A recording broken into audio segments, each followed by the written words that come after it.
Yeah, hey guys, what's up? So we're gonna start filling our gradient. But as we can't just fill straight away with gradient, we're going to fill with any solid color first, and then we're going to make a gradient. So all of the girl's hair that's going to be a gradient, I'm gonna make it orange, for example, and then I'll give it a color gradient first. But first, we're gonna make it orange.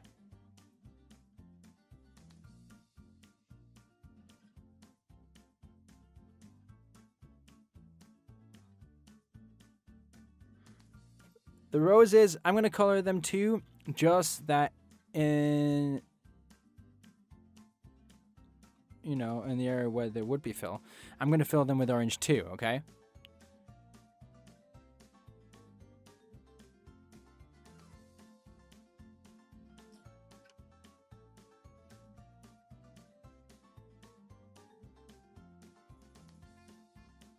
Whenever we have this ready, we're going to go to Object and Expand. We're going to ungroup everything so that every color blot is separated. Then we're going to go to Gradient. We'll choose the gradient from white to black, and we're going to choose that as a filler color. Our work is now basically going to be marking the direction and the shape the gradient is going to have in each of the strokes. For example, if I mark the petal and go to the gradient tool, I'll see that a line that marks where the gradient goes to and where it comes from. I can change this line and I can direct it so that it goes towards wherever I want it to, and in the direction I want it to go. I can do this one by one, but for example, in the rows, if I choose various, all of the petals outside at the same time, as they're all going to have black inside and white outside, I can select them all and I can put in a radial gradient. And so we get that line, we can draw it from inside to outside. And then we can adjust it so that it's at the level that I want it to be. We always have to have the black bit closest to the bud and the white to the outside. The inside part as well, but in this case the white part has to be closer to the petals and the black part has to be on the open bit of those petals.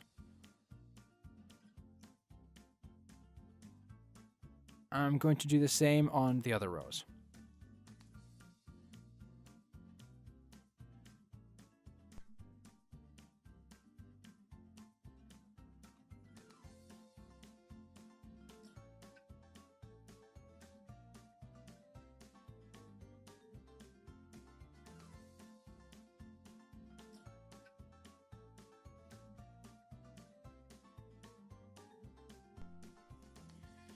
And for the hair, we're going to highlight everything, make it all go in the same direction, and we're going to mark just one gradient line. This doesn't need to be radial. Now, if we have just a lineal gradient, we'll be fine, as this is the one they use in traditional tattoo art. If we want to, like here, we can add in different colors into the gradient. In this case, for example, instead of just being black and white, it's going to be black, white, and then black.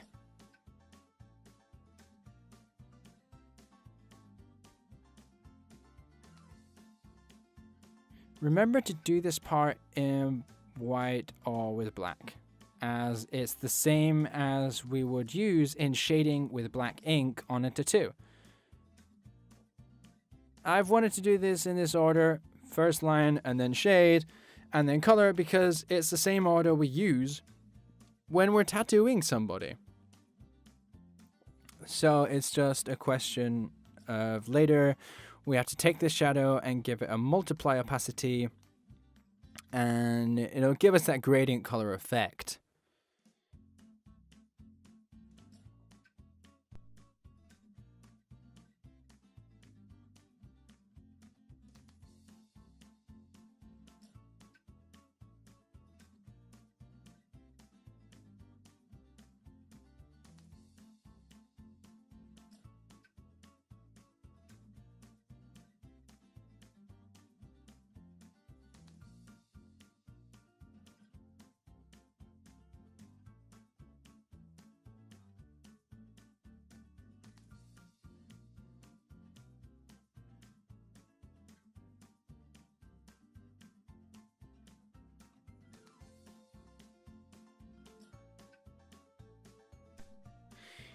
If you look closely, the gradients never end in shadows.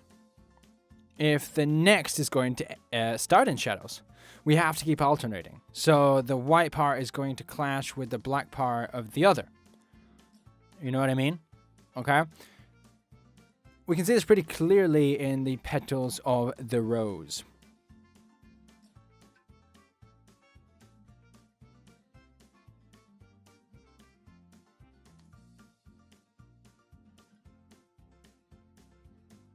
As this is the shading, let's get all of these elements that we filled with the gradient, and we're going to give it a multiply opacity.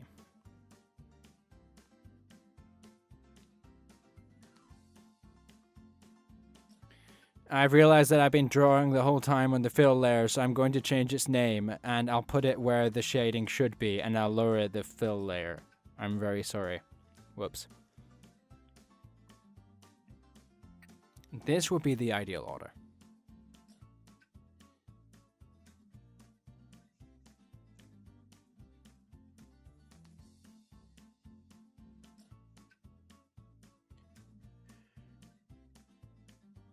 To make the fill layer, we're going to copy again in the stroke layer. We're going to paste in the fill layer, and we can create an interactive paint right on where the fill would be, kind of like this, going all the way to the edges. Or we could do this in a way that's similar to the traditional tattoo styling.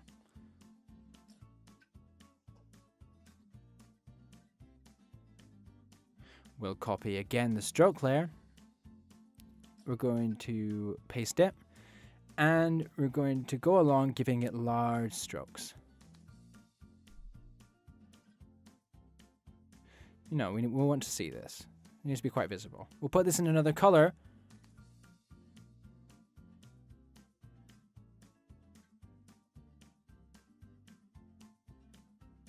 And with the white part, so the part without the lines, is what we're going to be filling in. So let's expand everything. Let's blend it. That's me blending it in my blender. Sorry, that was stupid. We'll double click on the blend. We'll select all of the yellow fill, and we'll get rid of it. So we'll only have the transparent fill.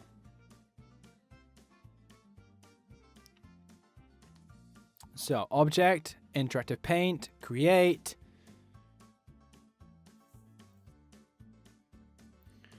And now we can go along filling in those parts.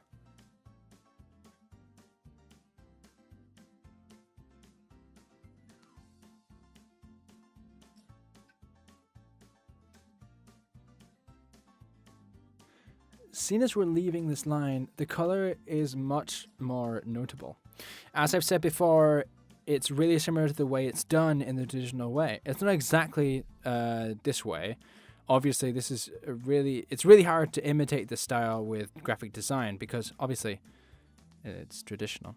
But we can make it similar. And also, I kind of like the character that this gives, you know, it gives stuff that personality because I'm mixing traditional style with, you know, very traditional style with graphic design.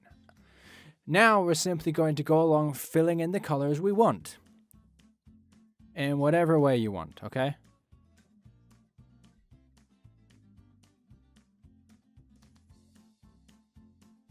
I'm going to leave the rows like that.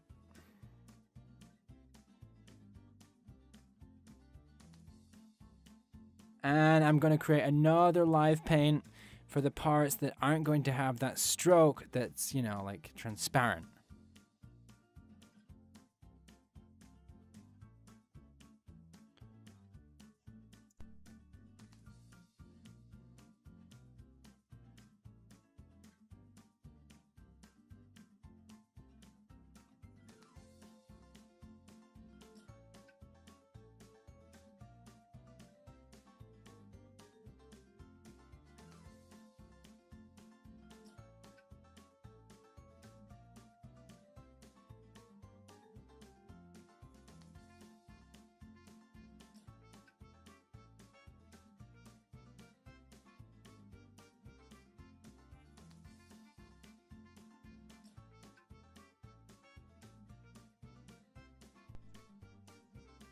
When you have all of the solid filling done, I'm going to show you how to create a gradient. So we'll create a shape with the pen tool. For example, here. We can use the nodes to stretch and create round shapes, okay? We can do that. And I want to make a filling. I'm going to mark a little bit of shadow on the neck part. And I'm going to show you how to do it. When I have my fill, I can make it transparent. I'm going to go to the mesh tool and we're going to add in some points where the gradient is going to start. Alright, I'm going to be using the skin color palette and I'm going to choose the one I want.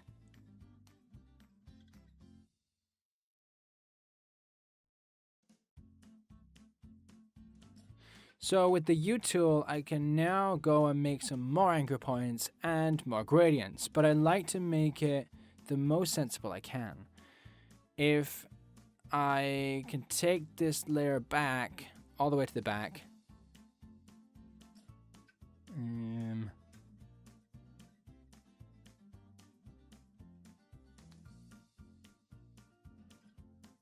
we're not going to be able to see anything and the face will be more marked. A little bit more marked, just a little bit. On the cheek part, we can do the same.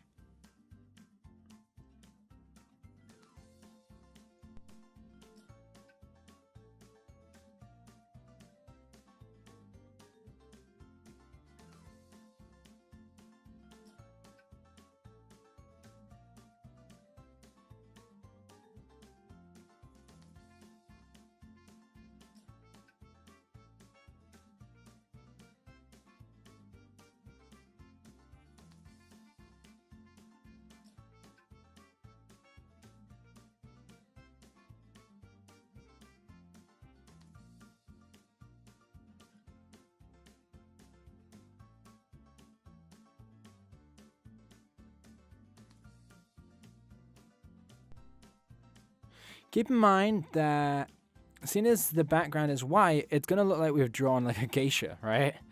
But you have to consider that the background is going to be, you know, the skin color. So I'm going to simulate this to see how it would look. Let's go back to that skin color tones palette. Where is it? So many things here. So many colors. Here it is. There we have it.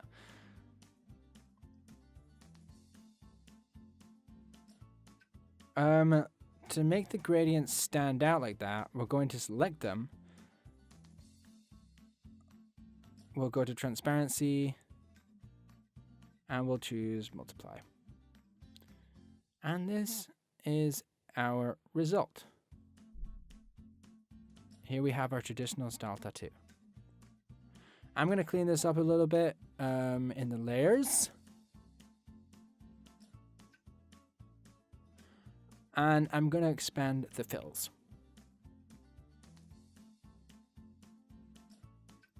I'm going to change a little bit the roses because, well, at the end is when we can really evaluate these things, you know? And I would like them to be maybe a little bit clearer. I'm going to change that green tone as well for a green that's a little bit more aqua.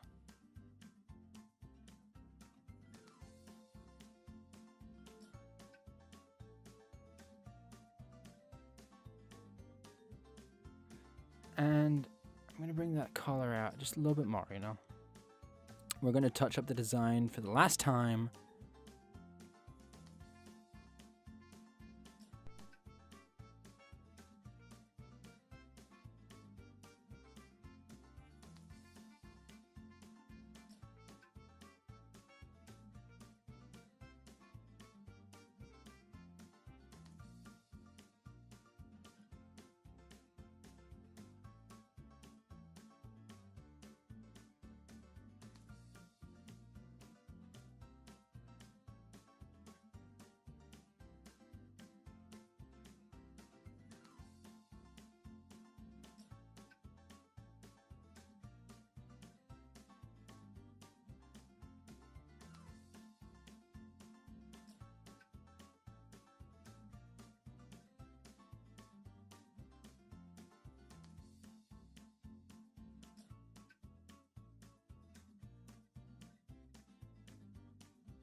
And there we have it. This is our design. It's finished.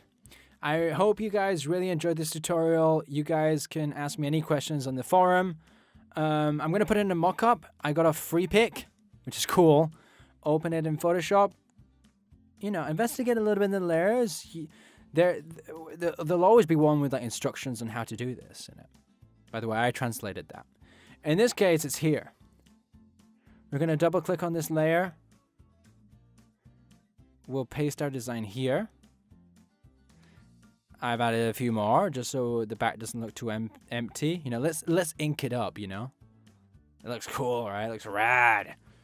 We're going to save. We'll go back to the mockup. We'll make that layer visible. Always test, play around with the multiply option. And if we want to get rid of some opacity, get rid of the filling so that it's not too visible, you know. And there you go. We have our flash tattoo with an added mockup. What? Oh, wow. I hope you guys learned a lot and you go and do your future products. See you guys. Bye.